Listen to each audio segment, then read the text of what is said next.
tem várias formas de fazer, eu vou mostrar assim, uma que dá para usar em loja, tá, no geral, mas tem N formas de fazer. Daqui a pouco vocês vão entender por que tem N formas de fazer.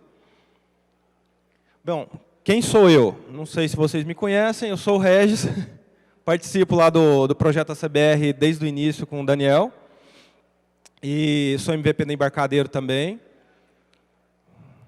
E, bom, eu já devo ter conversado com alguns aqui no fórum e imagino que o pessoal já me conhece. O que é a nossa agenda aqui? Ficou o tempo um pouquinho apertado, mas eu vou tentar passar isso aqui com vocês. Algumas sugestões de frameworks para fazer esse tipo de trabalho, tá?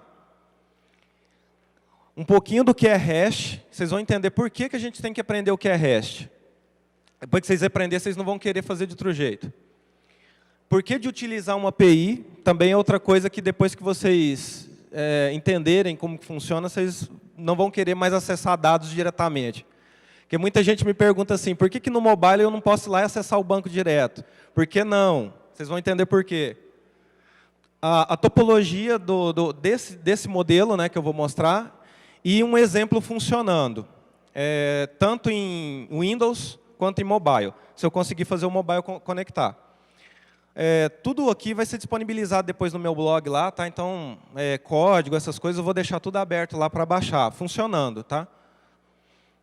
Então, não preocupem aí com anotar ou qualquer coisa.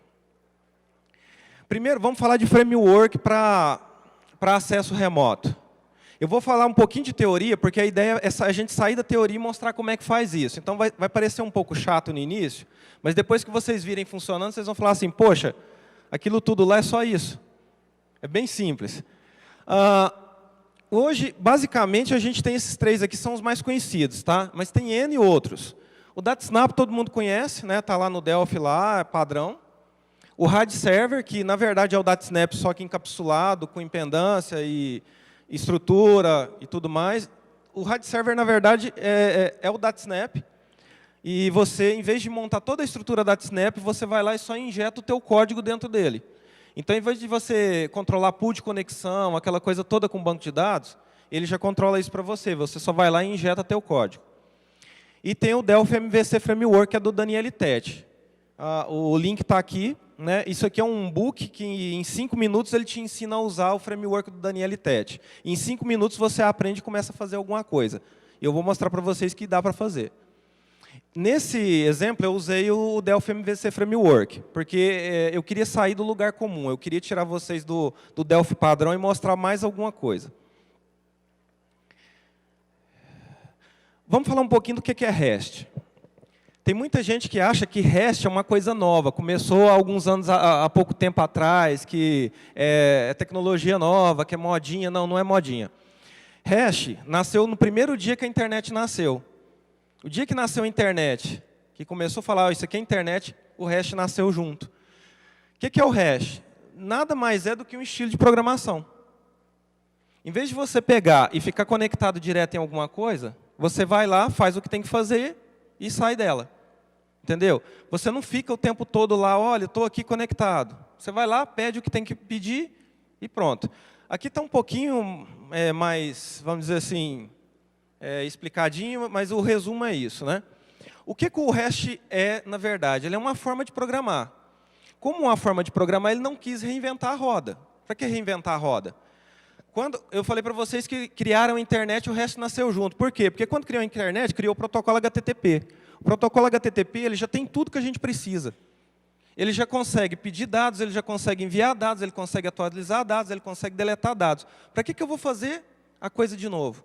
Aí o cara foi lá e falou assim, espera aí, vamos usar isso aqui e vamos criar uma metodologia em cima. Isso é REST.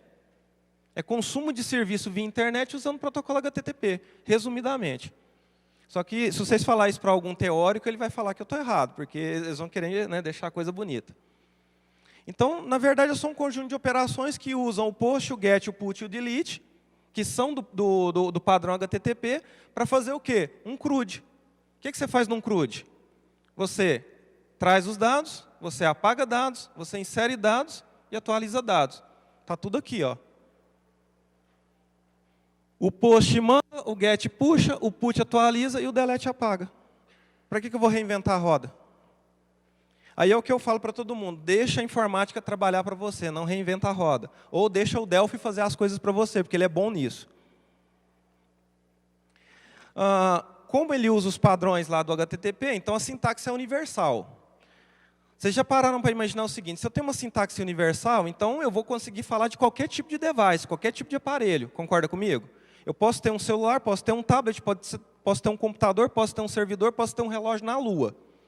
Que isso vai funcionar. Por quê? Porque é universal, HTTP, não tem erro. Está conhecido.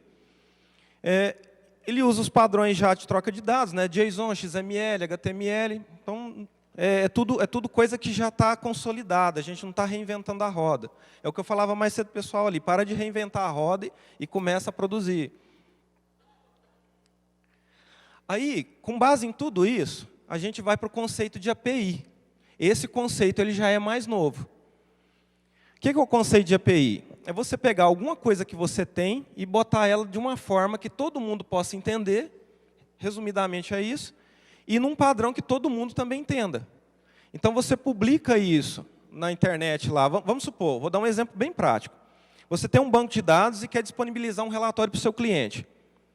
No modo desktop, o que eu faria? Faria um aplicativo, gerando um relatório, botaria lá no cliente, instalaria aquilo. Concorda comigo? Isso é o básico, né? Com a API, o que você vai fazer? Você vai criar uma forma de disponibilizar esses dados para o cliente que ele possa ler de qualquer lugar, utilizando aqueles padrões que eu comentei lá atrás. Agora, como que o cliente vai fazer isso? O gosto é dele. Se ele vai fazer uma página HTML, se ele vai acessar isso via desktop, não é problema nosso. A gente disponibilizou os dados para ele de uma forma multiplataforma, interop, e que pode ser acessado de qualquer lugar. O que isso traz para a gente? Facilidade de disponibilização. Por quê? Eu estou publicando isso na web. Desde que o cara tenha acesso à web, ele pode acessar esses dados de qualquer lugar. Interoperabilidade. O que é isso? Eu posso acessar de qualquer lugar, de qualquer device, de qualquer forma. Então, eu posso fazer um programa desktop, posso fazer um programa mobile, posso fazer o que eu quiser. Flexível e prática. Por quê? Você faz uma API hoje, por exemplo, numa versão 1. Amanhã ele te pede para aumentar um campo. Você vai lá e faz uma versão 2, aumenta o campo e pronto. A 1 continua funcionando, a 2 está lá. E integração. Como a gente está disponibilizando esses dados de forma segura para o cliente, para ele acessar de qualquer lugar, ele pode integrar de qualquer forma. Isso aqui é muito bacana. Antigamente, para você integrar um sistema, você tinha que ter acesso ao banco dele. A maioria aqui do pessoal das antigas, você tinha que ter acesso físico ou alguma coisa àquilo. Aqui não, você disponibilizou a API, o endereço é esse aqui, o recurso está aqui, usa lá. Pronto. Eu vou tentar andar rápido na teoria para poder a gente não perder tanto tempo na prática. Ficar mais tempo na prática. Com base nisso tudo aqui, você pode, dentro de uma loja, por exemplo, em vez de fazer NFC por terminal, jogar isso para um servidor fazer. Até então eu falei de coisas externas, né? Mas você pode trabalhar uma API interna também. Então, no seu software, por exemplo, você pode disponibilizar um servidor com uma API que outro software possa consumir. Vamos supor, seu cliente não quer usar teu PDV, mas o seu back-end é ótimo, ele não quer largar seu back-end. Você vai perder o cliente por causa disso? Eu não perco. Eu vendo PDV para o cara e vendo back-end, eu vendo os dois, o que ele quiser. Entendeu? Com o quê? Fazendo integração, usando APIs. Então, a topologia que a gente vai seguir para esse exemplo vai ser isso aqui. Um servidor que autoriza e conecta no Cefaz. Então, ele vai lá, conecta no Cefaz, faz a nota e devolve lá para o tablet, smartphone ou o que ele quiser, né, falando, ó, deu certo. E mostrando lá na telinha, imprimindo. Pode ser em qualquer lugar. Qual que é a vantagem dessa abordagem? Você tem tudo centralizado. Você não precisa ter terminais configurados e vai ter tudo num lugar só.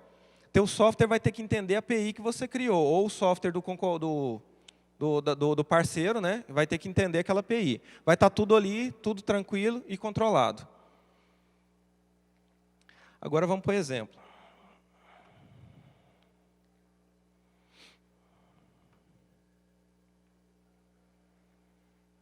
Então a ideia aqui é o quê? É fazer um servidor...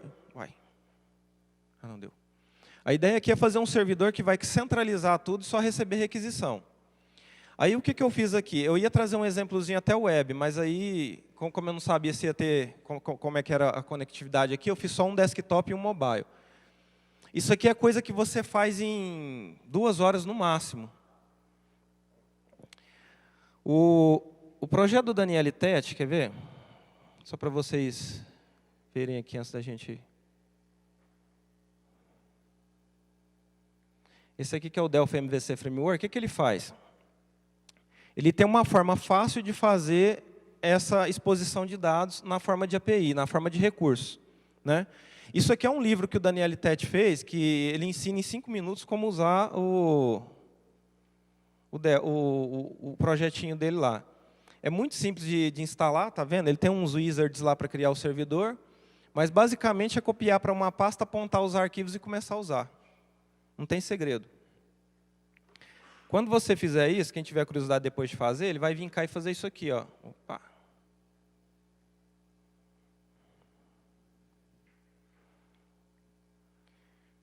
Ele vai criar 2 wizards aqui. Um que é o projeto do servidor e o outro que é o do controller. O que é um controller? Um controller é um carinha que fica na frente, falando assim, bem básico mesmo. É alguém que fica na frente, ele recebe a requisição, processa e devolve. Vocês entenderam a vantagem de ter esse cara aqui? Eu não preciso saber o que está sendo feito atrás, eu só preciso saber como conversar com ele. A partir do momento que eu sei conversar com ele, o que está sendo feito atrás é uma caixa preta. Vocês vão entender quando eu mostrar o código. Então, aqui é bem simples. Olha, inicia um projeto novo lá, aquilo ali, o web módulo é onde vai ficar lá o seu módulo de escuta, né, da API, como se fosse um módulo web. E ali ele já dá a opção de criar o primeiro controller. O ideal é criar um controller para cada coisa. Aqui eu criei só um, mas o ideal seria criar para cada coisa. E outra coisa interessante, aqui eu só usei orientação a objeto. Tá? Assim, o único acesso a dados que tem é o FD Connection lá para acessar os dados. Bom, vamos lá.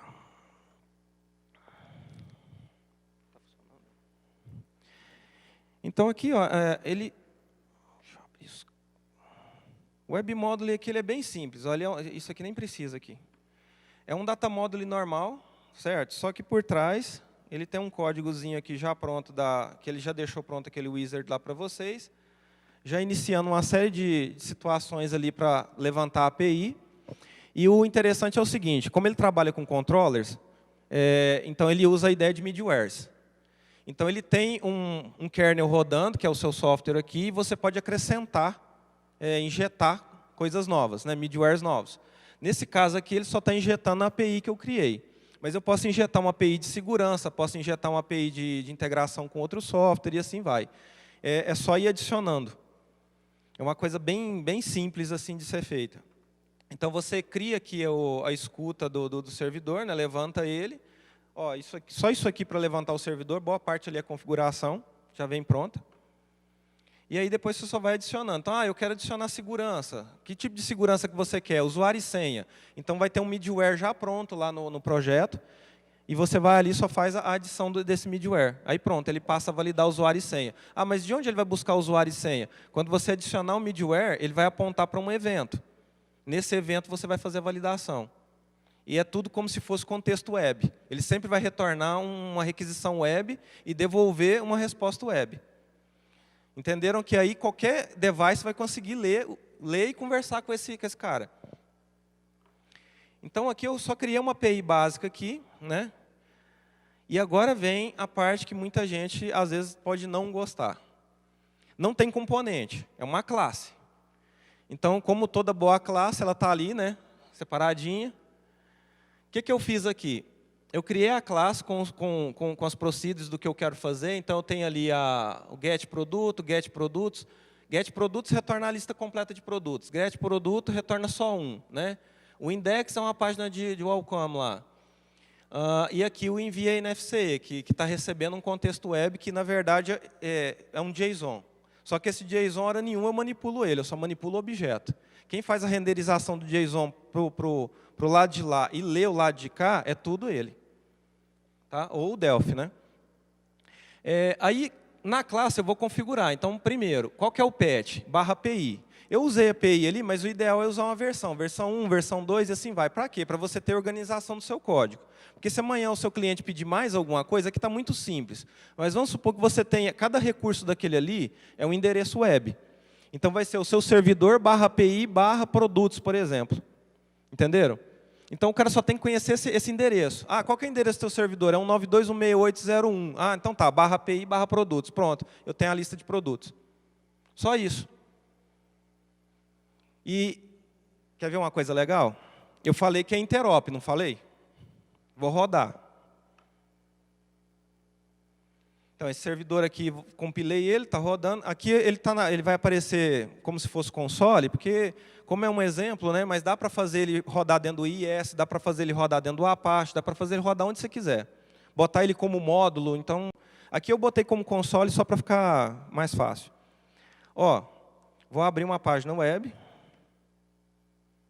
E eu já tenho aqui o endereço. Pronto. Difícil? O que eu fiz? IP do servidor, porta, barra API, barra produtos. Pronto, eu tenho os produtos todinhos que estão dentro do banco de dados cadastrados. Isso aqui pode ser usado, é JSON, né? Todo mundo conhece JSON, imagino. É notação JavaScript, isso aqui é coisa antiga, não é coisa nova. Funciona, não precisa ser reinventada. Qualquer device no planeta, qualquer linguagem de programação vai entender isso aí. Agora, com base nisso, o que eu vou fazer? Vou deixar esse servidor rodando aqui. Né? Vou continuar aqui só explicando para vocês. Então, aqui, ó, basicamente, eu estou usando a RTTL para configurar a classe de uma forma que depois eu gere um servidor web, que vai responder aquela API do jeito que eu quero. Então, fui lá na classe e falei, barra API, que é o que eu falei da versão, ó, o pet padrão, que é o barra, né, o index. Eu quero só mostrar lá uma página do welcome lá. Ah, se o cara digitar barra produtos, eu vou retornar todos os produtos. Barra produtos, barra ID. Olha só que interessante. Eu coloquei uma string lá com barra ID e embaixo o método está lá, né, com parâmetro ID. O framework vai fazer o quê? Ele vai entender o parâmetro lá em cima e já jogar para o método para mim. Só que quando eu mostrar o código para vocês, vocês vão falar assim, poxa, eu não fiz nada. E ali eu estou falando, ó, se é get, tá vendo? Ó? Então, os primeiros ali são get, vocês vão ver que o último aqui é post. Por quê? Porque a NFC é um post, concorda comigo? Eu estou criando uma NFC, eu estou mandando ela para o servidor para ele enviar ela. Então, como que ele sabe quando é para retornar e quando é para atualizar? Usando aqueles 4 métodos lá que eu mostrei para vocês no início. Bem simples. Eu reinventei a roda em algum momento? Não, eu estou só usando o que já existe há o quê? Desde 80 e alguma coisa aí, sei lá, se não... Já tem um tempo já. Então, aqui, ó, método, é Delphi normal, não tem segredo. Tá? Então, vamos pegar aqui, por exemplo, o getProdutos. O getProdutos, o que ele faz? Ele vai lá naquele web módulo lá, que é onde eu deixei minha conexão. Eu poderia ter deixado ela em outro lugar. Tá? Eu poderia ter feito, por exemplo, um data module com controle de pool de conexões e thread, o que quisesse. Aqui está bem simples. Então, ele foi lá, só pegou o data module lá para mim, para quê? Para mim conseguir ter acesso ao FD Connection. Aí eu usei o EasySQL do FD Connection para dar um select asterisk from produtos. Ninguém viu isso aqui, tá? Retornando dentro de um dataset temporário. E o que eu pedi? Eu só falei para o framework, falar assim, ó, renderiza isso para mim. Está vendo que eu passei o dataset para um método render? Esse render aqui, o que ele vai fazer? Ele pode renderizar um objeto, pode renderizar dataset, o que você quiser. Ele tem vários overloads. Nesse overload aqui, ele está renderizando o dataset. Ele vai varrer os campos do dataset e para cada campo ele vai pegar a informação e gerar aquele JSON. Vamos ver se é verdade o que eu estou falando? Olha aqui, ó, vamos pegar o primeiro aqui. É um array, né? São vários dados, então é um array. Olha lá, ó, ID, que é o nome do campo, e o valor 1. Descrição, que é o nome do campo, e a string produtos 01. E o valor R$1.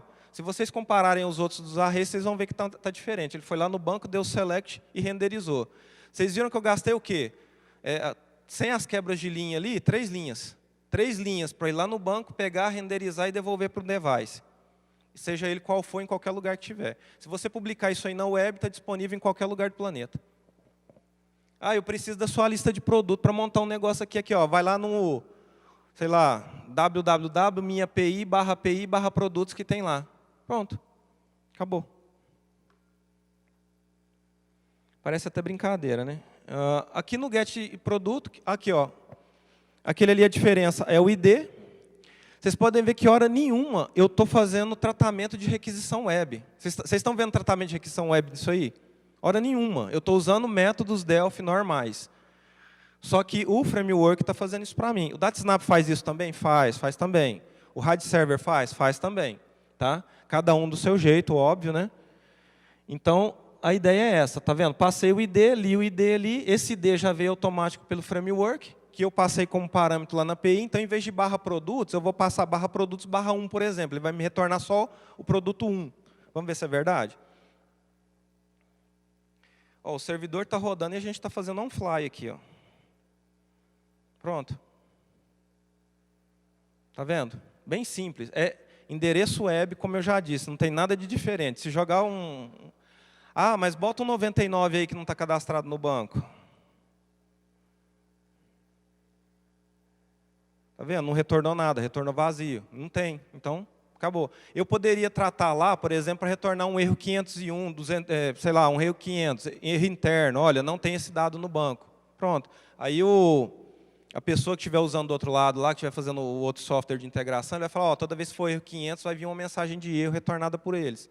E assim vai. Aqui, no caso, eu optei por voltar a branco. Na verdade, foi preguiça de fazer. Aí, aqui, ó, é que tem a parte bacana.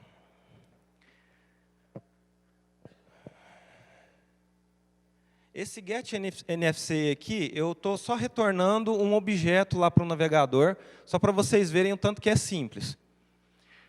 Então, eu tenho um objeto ali do tipo TNFCE, né? E vou ter itens nele. Esse NFC é bem simples, é CPF, nome e itens, né? Então, eu criei ele, coloquei um nome lá, né? Adicionei 3 itens e pedi para renderizar. Hora nenhuma, eu estou trabalhando com JSON, vocês concordam comigo? Eu estou trabalhando com classe, só classe, é Delphi. Object Pascal, Delphi Language, o que vocês quiserem chamar. Essa classe aqui, está definida.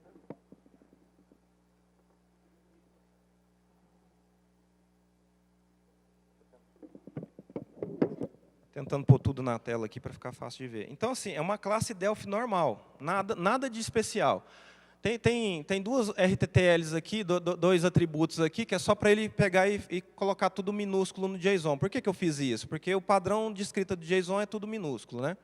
Então, eu consigo manipular aqui, ó. Só que eu não estou mexendo com JSON. Não tem JSON hora nenhuma. Concorda comigo? Tem classe. Classe definida como qualquer outra classe que vocês estão acostumados a trabalhar no dia a dia. Esse aqui é um pouquinho diferente, que ele está falando, ó, essa propriedade aqui é mapeada como uma lista de objetos de NFS item. Só isso. Para ele saber na hora de renderizar na volta que aquilo ali é uma lista. Ele vai criar uma lista e preencher ela. Isso aqui está tudo naquele helpzinho lá, tá? Mas vocês estão vendo que é classe. Hora nenhuma eu pus a mão em JSON. Alguém já usou JSON no Delphi? Vocês já viram tanto que é bom? Nossa senhora, você está doido. Assim, eu uso JSON Data Objects, é um pouquinho mais rápido que aquilo lá e melhor. Mas é complicado, é muito código para pouco retorno. Aqui não, é uma classe. E eu estou pedindo para ele renderizar para mim. Vamos ver o que isso acontece lá como que isso aparece lá no navegador. Ó, só vou mudar o endereço, que é o endereço da minha API lá, né? Pronto. Aquela classe lá virou um JSON. Hora nenhuma manipulei JSON. Só pedi para ele renderizar um objeto que eu já tinha criado. Agora vem a parte legal. Como que eu vou usar isso no dia a dia? Como é que eu vou mandar isso para o servidor fazer a coisa acontecer? Está logo aqui abaixo. Olha o tanto de código para me criar uma nota. Isso tudo. Então, eu passei um context lá em cima, que é o contexto web, né? Vai ser uma requisição ou uma resposta. Eu estou falando para ele, olha, NFC é do tipo TNFC, é aquela classe que a gente criou, lembram? Eu quero que você pegue lá no contexto, no request, o body dele, você vai transformar ele em TNFCE. O que ele vai fazer? Ele vai pegar um JSON que eu estou mandando no padrão lá, depois vocês vão ver como eu gero isso sem mexer com JSON também. e vai transformar isso no objeto. Ele está renderizando na volta. Vocês viram até agora ele só mandando, né? Agora ele está recebendo. Uma linha só para fazer isso. Uma linha, eu recebi o JSON e transformei ele em objeto dentro do sistema. A partir dali, gente, a manipulação de objeto normal. Eu tenho um data model ali, que é o que vai preencher a NFC e enviar ela. E beleza, se deu tudo certo, eu renderizo uma mensagem de OK 201, se não uma de 500, que está com problema. Pronto. Libero o objeto da memória e sigo minha vida. Isso aqui, cada acesso que for feito, ele vai abrir uma thread e vai processar isso. Então, pode pendurar 1.000, 2.000, 3.000 notas aqui que ele vai fazer normal. E com quase nada de código. Aí, assim, tem o preenchimento, né? Aqui eu fiz o seguinte, como a gente tem recurso limitado aqui, não dava para autorizar aqui dentro, então eu fiz tudo offline, tá? E só Simples Nacional. Mas é facinho de pegar isso aqui e fazer virar qualquer coisa, né? Estender. Então, na verdade, olha aqui, ó, aquele método preencher, eu estou passando o objeto para ele. Tá vendo? Hora nenhuma eu estou usando dataset, não estou usando nada disso. Tá? Outra coisa interessante, naquele objeto TNFCE, eu poderia colocar um método lá, sei lá, save to BD, por exemplo. Depois que eu autorizar a nota, eu pegar o objeto e persistir no banco. E o programador que vai usar isso não precisava saber disso, só quem fez. Conceito de caixa preta. Vocês estão vendo por que programar orientado a objeto é bom? Porque você não fica manipulando coisas que você não precisa manipular. Quando você começa a mexer muito com dataset, fazer muito loop, aquela coisa toda, a tendência de dar algo errado é muito grande. Aqui não, a gente está trabalhando com objetos, num conceito de caixa preta, fechado, que quem fez, foi lá, fez, testou, provavelmente rodou teste unitário, né, que é o ideal, e aí, uma vez feito, é só usar. O programador não precisa saber como TNFCE funciona, ele só tem que saber usar propriedades e métodos. Aí eu vim aqui, ó, bem simples, né, limpei a nota, adicionei uma nota nova, fui preenchendo aqui. Aqui está tudo... uma boa parte está fixa, né, por ser exemplo. Mas aí é claro, né, aquela classe sua lá, ela teria mais informações, traria mais coisas. Ou você poderia buscar isso do banco, no caso da emitente aqui, ó. Tá vendo? Ó, bem simples. Ele vai preenchendo ali e depois o enviar. Tá. Isso aqui é a nossa API. Ela está feita, está funcionando e a gente viu ela funcionando. Concorda comigo? Agora vamos usar isso. Aí eu vim cá e fiz um projetinho aqui, ó, venda mobile, em FireMonkey. É bem simples, tá? É uma telinha só, lançamento do produto ali, um maisinho, alguma coisinha. Eu preciso mostrar os itens que estão sendo vendidos, está aqui, e preciso trazer naquele combo aquela lista de produtos que a gente viu lá no início, né? O outro ali dormiu, ó. O negócio deve estar bem ruim. Mas assim, como que vocês fariam para preencher essa lista de produtos que eu estou trazendo do servidor? A maioria faria um loop, concorda comigo? Faria um loop, pegando aquilo, lendo, preenchendo, etc. Tá, não precisa.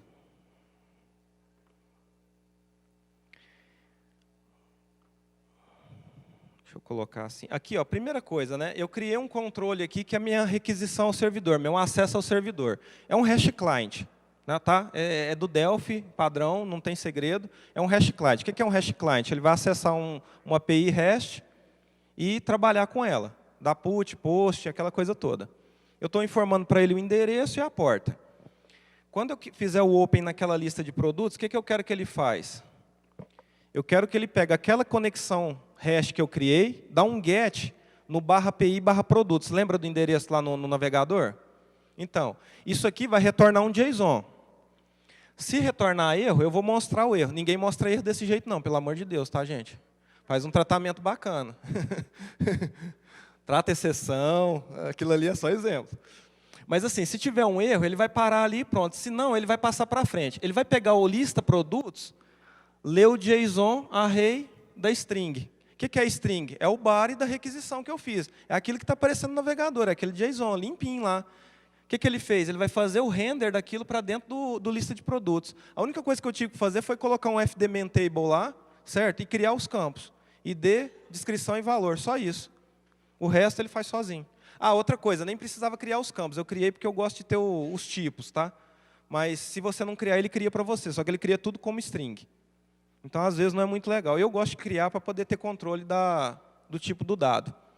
Ó, aquilo ali foi lá no servidor, buscou aquele JSON lá dos produtos e montou na lista. Pronto, está disponibilizado para o usuário. Isso aqui poderia ser feito com JavaScript, poderia ser feito com Java, poderia ser feito com qualquer outra linguagem. Por quê? Porque é padrão JSON. Aí aqui é só aquele maisinho lá, dar um append na tabela, jogar os dados para ela, é bem simples, né? E olha o enviar aqui, que bacana. Basicamente, eu estou criando um objeto TNFCE, que é aquilo que a gente já tem lá. Vocês estão vendo o reaproveitamento de código? Hora nenhuma eu estou criando coisa nova. Eu fiz uma vez e estou reutilizando. Então, eu fui lá, preenchi com os dados que estão na tela, bem simples, e falei para ele, olha, dá um post no API/NFCE, o retorno daquele objeto. Aí, lá dentro do objeto, lembra que eu falei para vocês, deixa o Delphi trabalhar para vocês, deixa o objeto fazer as coisas, conceito de caixa preta? Lá tem um método, JSON_string. O programador só tem que conhecer isso aqui, ele sabe que aquilo ali vai retornar um JSON, daquele objeto que a gente definiu. Deu o post, não retornou erro, está tudo ok, venda enviada. Caiu lá naquele método lá que preenche e faz o que tem que fazer. Vamos ver isso funcionando. Agora, olha que interessante, isso aqui foi feito em FireMonkey, tá? Então, eu tenho ele em duas plataformas aqui, poderia ter em mais, todas as suportadas. Eu tenho ele em 32 bits e tenho ele em Android. Vamos rodar, é um código só, lembrando isso, tá? É um código só. Não tem nada específico para Android, nem, é um código só.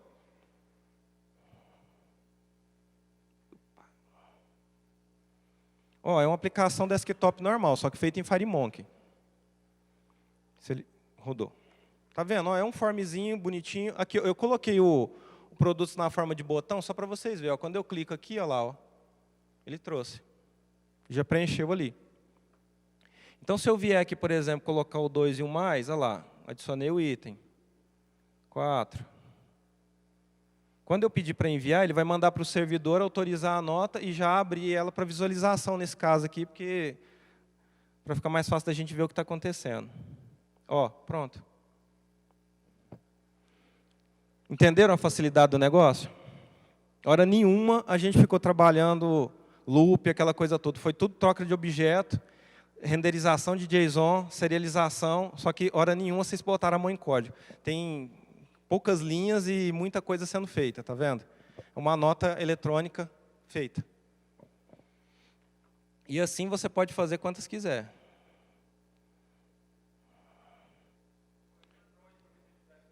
Tá, eu vou tentar botar o... Não, aí no Android vai aparecer aqui na minha tela, né? Porque o certo seria mandar imprimir, né? Mas eu coloquei visualizando na tela porque não tinha impressora e fica mais fácil. Mas quer ver? Deixa eu tentar botar o Android funcionando aqui. Oi? Não, mas dá para fazer. Dá.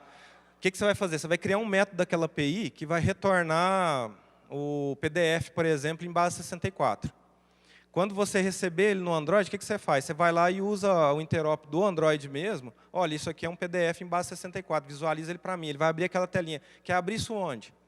Aí ele vai te perguntar, no Adobe PDF, ou seja lá onde for. E pronto. Só que assim, eu, particularmente, não acho bacana isso. Porque você tem impressora na loja, você já manda imprimir para ela. Eu tenho um esquema desse aqui, onde eu fico monitorando um banco de dados Oracle. Esse banco ele tem eventos, quando alguma coisa cai na tabela lá, já pronta, eu só vou lá, pego aquilo, jogo ali dentro, monto e imprimo onde o cara configurou. Conforme ele manda para mim, eu quero que imprime no PDV3, por exemplo, sai lá no PDV3. Então, ele coloca tudo centralizado naquele servidor e morreu. A única coisa que, nesse caso, ele tem que conhecer é a API. Aí a aplicação dele conhece a API, tem os eventos, ela manda e ele faz. Eu fiz a aplicação em Android, só que a rede aqui não vai deixar eu conectar ela no servidor, provavelmente. Mas deixa eu ver aqui. Vamos tentar. Será que tem tempo ainda? Tem, né? Peraí.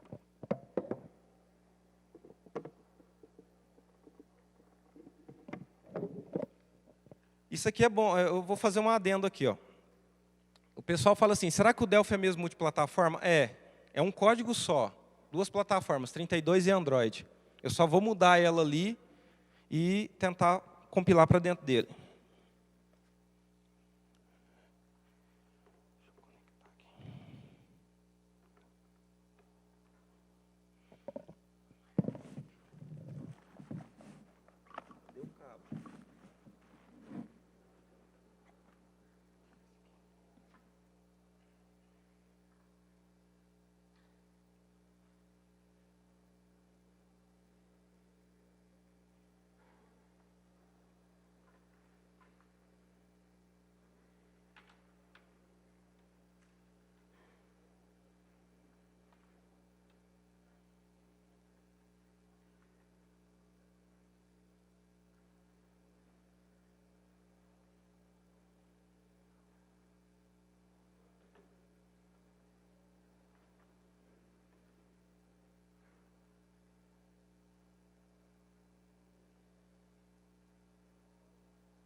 Essa configuração de IP aqui é a única configuração que você teria que fazer para conectar. É ali a porta, né?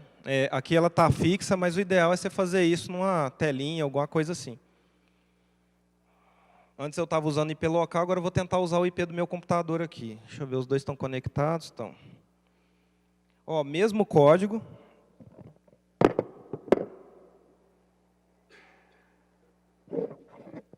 Só que agora eu vou compilar para o Android. Se tudo der certo, ele não me passar vergonha. Oi? Não, eu ia fazer o código todinho aqui, mas eu fiquei com medo de não dar tempo. Ó, eu vou ser sincero, eu não estou mentindo. Eu fiz esse servidor com um aplicativo mobile simplesinho desse jeito em 4 horas. Tá? 4 horas. É claro que assim, uma pessoa que pegar a primeira vez, ela vai demorar um pouco mais de tempo, mas depois que você acostumar com aquilo...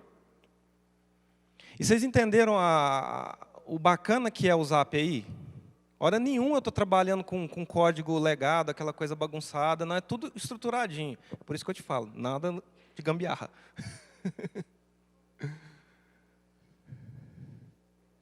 Bom, teoricamente funcionou. Funcionou. Como que eu faria para mostrar para vocês? Deixa eu tentar.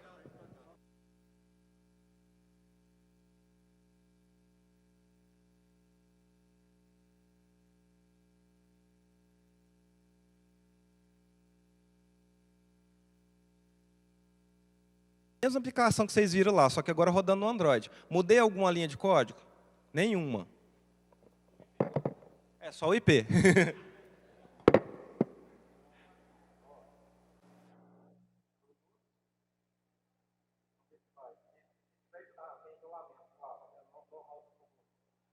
Porque o Wi-Fi daqui tem isolamento de client, então não vou conseguir fazer, não vou conseguir mas vocês viram que funciona normal, ele foi lá e tentou acessar o servidor, tá vendo? Aí ele ia funcionar aqui, só que o que ia acontecer? Em vez de ser no aplicativo, ele já ia mandar direto e rodar o servidor. Não, não é não, porque eu testei dentro do hotel com a rede do hotel e lá não tem. É porque aqui provavelmente tem isolamento de client. Aí ele não deixa eu enxergar.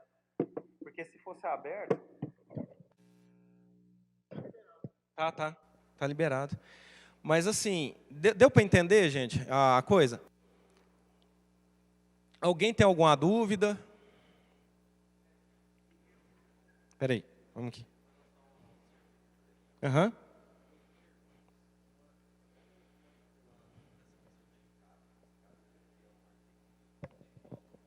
Sim.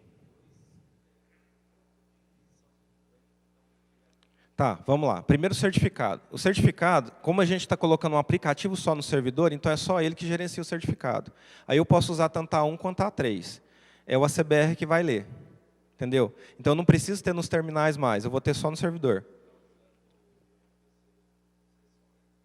Não, não tem, porque cada vez que você faz uma sessão, uma thread. E essa thread vai lá e instancia uma CBRNFE, que é aquele data model, e ele funciona normal, porque, na verdade, o que pode acontecer é concorrência de acesso ao certificado.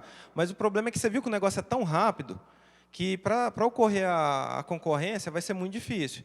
E o que vai acontecer? Na hora que der a concorrência, ele vai dar uma paradinha, o que vai acontecer é isso. Ele dá uma demorada um pouco mais, você vai perceber. Mas, para isso acontecer, vai ter que ter 10, 15 mil requisições por segundo, para ter uma concorrência assim, ao ponto de dar para você sentir, entendeu? Quanto a quantos usuários pode pendurar nisso aqui, vai depender muito do seu servidor e da sua infraestrutura. O pessoal fala assim, o DataSnap não aguenta X usuários. Aguenta. Existe um negócio chamado escalabilidade vertical e horizontal.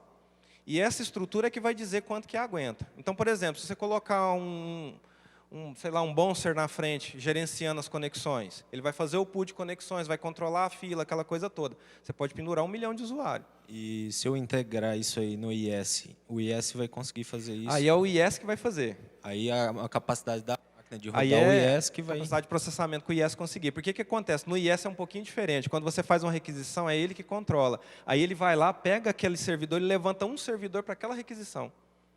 Então, na verdade, se você tiver 10 mil, você vai ter 10 mil servidores. Aí é a hora de você começar a trabalhar a coisa bonitinha, fazer teste unitário, verificar se não tem coisa em memória. O cara fala assim, meu servidor está ficando enorme, é porque está ficando coisa na memória, né?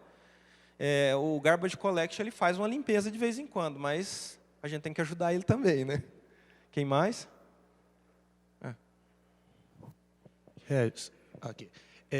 Eu fiquei um pouco perdido no início. Eu queria entender melhor o que esse framework que você estava utilizando ali antes de abrir o projeto mobile, onde que ele está facilitando? Porque teve uma comparação que você fez assim, dá para fazer com DataSnap também? Dá. Aí eu fiquei meio perdido, porque para mim ele estava... O que ele está facilitando? O DataSnap é totalmente visual. Concorda comigo? Você vai botar as queries lá. Se você não colocar uma query lá, por exemplo, tentar fazer aquela renderização, ele vai dar erro de memória. Então, já começou assim, você vai ter que usar componente. Aqui, não. Aqui você pode usar tudo em memória. O DataSnap, eu nem podia estar falando isso, mas o DataSnap ele não tem a renderização nativa. O RAD Server já tem, entendeu? O DataSnap cru, não. Mas é um pouco diferente. Então, o que esse cara ajuda? Aquele trabalho pesado de renderizar o JSON, serializar ele para mandar e desserializar ele, para trazer ele para o objeto novamente, ele faz tudo isso aí. E vocês viram ali que com 1 ou 2 linhas de código. Muito rápido. É muito rápido. Não, você tem que ver isso aqui funcionando em produção, cara. Muito rápido. Eu vi, na hora O negócio é muito... um negócio louco, entendeu? Depende, assim, é claro que depende de máquina, depende de uma série de coisas, mas ele é muito rápido para serializar. Porque o que é a maior perda de tempo nesse tipo de situação? É a serialização e desserialização. É você gerar o JSON e trazer o JSON para um objeto. É isso aí que faz perder tempo. Às vezes o cara fica falando, mas meu select está lento. Não, não é seu select, é a serialização. É por isso que eu falo. Se você fizer um comparativo, por exemplo, do JSON datasets e do JSON normal do Delphi, você vai ver que o JSON datasets é mais rápido, porque ele tem uma abordagem diferente. Não é que o do Delphi está errado, não é isso. Ele melhorou muito no Rio, inclusive. Mudou muito. Justamente por causa disso. Porque para ficar mais fácil, né? Porque ele era um pouquinho chato. Assim, depois que você entende, acabou. Mas ele era um pouquinho chato. Mas perto do JSON Datasets, por exemplo, ele perde longe. Mas ele melhorou muito por causa disso. Esse framework aí, ele está disponível? É de graça. É de graça lá naqueles componentes. Ali É, que você lá naquele endereço que eu passo. Depois eu vou disponibilizar isso aqui para vocês lá no blog. Tá legal. E é de graça, é igual o projeto CBR. E assim, mas e se o Daniel Tete amanhã falar que não vai trabalhar com isso? Daniel Tete é consultor mundial do embarcadeiro para esse tipo de situação. A vida dele é isso aqui. Se você xingar esse framework, ele te mata. Não, a vida dele é isso, cara. Os 7 dias da semana ele passa dando palestras sobre esse tipo de situação, só. E essa versão aqui não é a última versão. Tá? Essa é a versão anterior. Eu não gosto de ficar na última até que esteja bem testada. Mas a última versão ela tem mais facilidades que essa, ela é mais rápida ainda para renderizar. Mais alguma pergunta? Só para complementar aqui, se eu estiver errado, a questão do impresso aqui que o rapaz perguntou sobre o preview.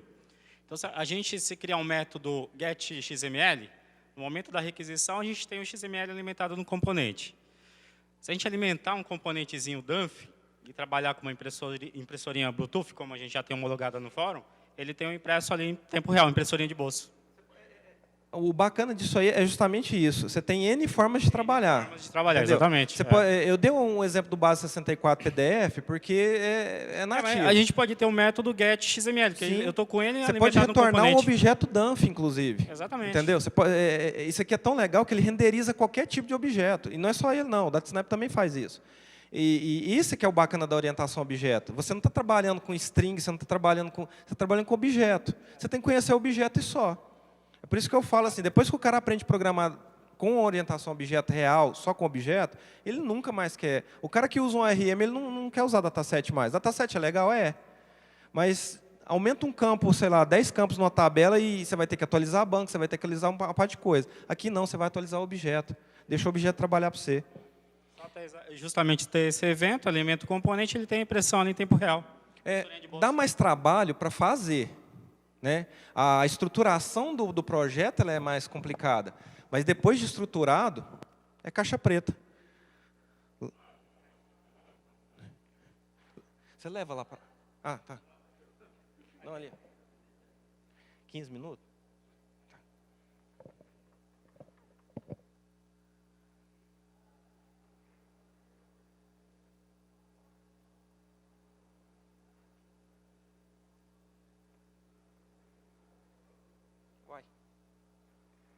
Eu vou deixar aqui o endereço do meu blog, só um minutinho. Ok. Vou deixar o endereço do meu blog, da página do Face lá e no canal do YouTube. Lá no canal do YouTube tem bastante vídeo legal sobre NFC e essas coisas. Eu estava com algumas dúvidas com relação ao certificado, já deu para dar uma esclarecida. Mas o ponto agora que me ocorre aqui é se eu consigo ter uma aplicação rodando toda no dispositivo móvel, inclusive com o certificado, sem a dependência de um servidor. Sim, você consegue. É uma das abordagens, entendeu? Essa abordagem aqui é mais utilizada para um ambiente fechado de uma loja ou para disponibilizar dados para integração, né? Mas você conseguiria fazer tudo no NFC. Só que nesse caso aqui eu usei o ACBR para fazer tudo. O ACBR hoje não está rodando 100% no FireMonkey. Então aí você já teria que fazer muita coisa manual. Mas assim, dá para fazer sim, tá? Só que você vai ter que usar o OpenSSL, certificado A1 só, não dá para usar A3, óbvio, né? E dá um trabalhinho.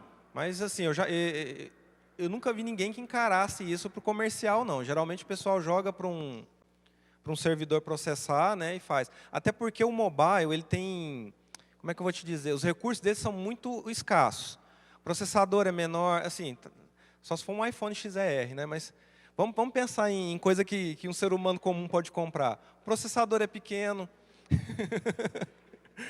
o processador é pouco, a memória é pouca, a tela mesmo, né, a bateria. Quando você começa a processar muita coisa dentro do mobile, a bateria vai embora. Aí lembra que no início, só fazendo um adendo, lembra que no início eu falei para vocês que a gente não acessa banco do mobile? Por quê? Por causa disso. Toda vez que você faz um acesso ao banco, você está mantendo uma sessão aberta, controlando essa sessão, fazendo toda aquela coisa. Isso consome bateria e recurso do device, que no caso do mobile, né, seja ele qual for, é escasso. Então, se você faz uso de API, como é HTTP, ele vai lá, pega e volta, acabou. Se você faz uso do banco direto, você vai lá, acessa o banco, fica com ele aberto, só Deus sabe até quando. E isso tem que ser controlado. Vocês acham que não, mas isso em background está sendo controlado. Eu tenho que saber se a sessão ainda está viva, eu tenho que saber se ela está comunicando, fica pingando, aquela coisa toda. Não, entendi, porque a minha dúvida é justamente quando eu tivesse que fazer uma venda fora da loja e não tivesse essa conexão e não fosse jogar num servidor externo.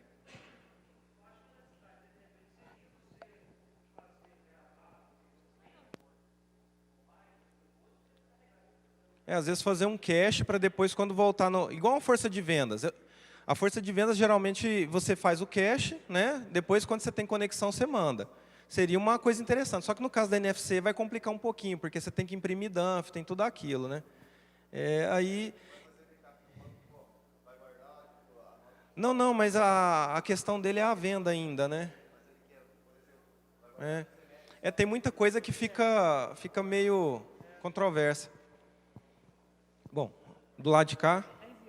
Não? Mais alguém? Ia precisar da camada, Eu tô simplificando a coisa assim. Não é que não dá para fazer, mas chega num ponto que fica inviável, né? É muita coisa que você tem que... Você vai ter que ter um framework para fazer o acesso. Por isso que eu falei, vai ter que usar o OpenSSL, então automaticamente vai ter que ter uma camada por cima. Começa a ficar complicado. Não, mas aí nesse caso você poderia... vamos supor que tudo isso fosse transposto. Essa aí é a parte mais fácil. Você faz ela offline, mantém ela local. Quando voltar a conexão, você manda ela. Não. Você pode fazer ela offline. No caso da NFE, sim, mas a NFE não tem um modo offline, é outra contingência, né? Nós estamos falando de NFC especificamente. Nesse caso, você faria offline, isso aí pode ser para qualquer tipo de ambiente. Perdi a conexão, não tem como fazer. Tá. 10 minutos, não tem tempo. Então, assim, você faria ela ali, você pode assinar ou não ela, né? Eu geralmente não assino, eu deixo para assinar quando eu vou enviar, tá? É questão mesmo de processo meu, mas isso aí cada um faz do jeito que acha que deve. Então, você guardou aquele XML offline, você não pode alterar ele. Aí voltou a internet, agora sim, agora eu vou lá, assino, não altera aquilo ali, carrega ele no componente e manda entregar. Aí você faz a falar, está autorizado, beleza, acabou. O NFC? NFE não. NFE não tem offline. Agora, se for igual em Santa Catarina, que Santa Catarina adotou NFC semana passada, soltou o decreto. Sim, mas aí é que está. Vai ter um hardware na frente. Esse hardware vai autorizar NFC. Não, mas isso aí é bacana. Pode desligar a internet que o hardware vai continuar funcionando. Aqui em São Paulo tem cliente que não tem internet na loja. O cara bota o SAT debaixo do braço, leva para casa, conecta ele no switch dele lá, deixa à noite, no outro dia volta com ele para a loja e vende. Não, é igual, é o SAT, só que usando o padrão NFC. Eles fizeram o que São Paulo não fez, assim, que no meu ponto de vista, a única coisa errada no SAT foi eles criar um padrão, assim, errado entre aspas, né? A única coisa que eu não gosto no SAT é que eles não adotaram um padrão que já é conhecido, eles criaram um deles. Ah, mas é igualzinho. Só que tem peculiaridades. Isso, para quem mexe com o sistema, a gente sabe que impacta em mais uma coisa para se tratar, né? Então, assim, se o SAT tivesse adotado NFC logo de cara, igual Santa Catarina está fazendo, porque é um padrão nacional, mudou o COTEP lá, mudou seja o que for, está lá. Está igualzinho. A única coisa é que tem um cara na frente que vai receber isso e a gente não precisa fazer contingência. Para nós é uma beleza. Eu tenho que falar com a maquininha. Falei com a maquininha, ela respondeu, acabou. Então, esse esquema de Santa Catarina vai ser um equipamento, não vai ser um integrador. Equipamento, Entendi. Agora eles vão abrir licitação, vai ter todo aquele processo, então vai demorar um ano aí, né? Hã? Cara, isso aí é igual nota fiscal eletrônica de consumidor em Minas. A gente sabe que vai existir, mas não sabe quando. Oi?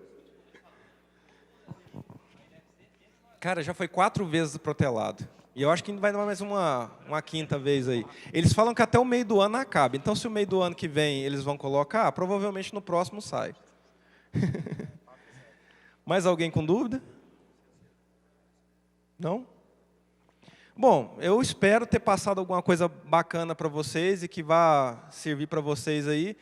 Quem quiser falar comigo, está lá o blog, tá? Tem bastante coisa legal lá. Tem a página do Facebook também. O canal do YouTube tem bastante vídeo lá, inclusive alguns falando sobre NFC. Oi? E depois eu vou disponibilizar isso tudo aqui no blog, tá? Então vocês acessam lá o harris.com.br e vai estar lá. Oi? Não, fonte, tudo.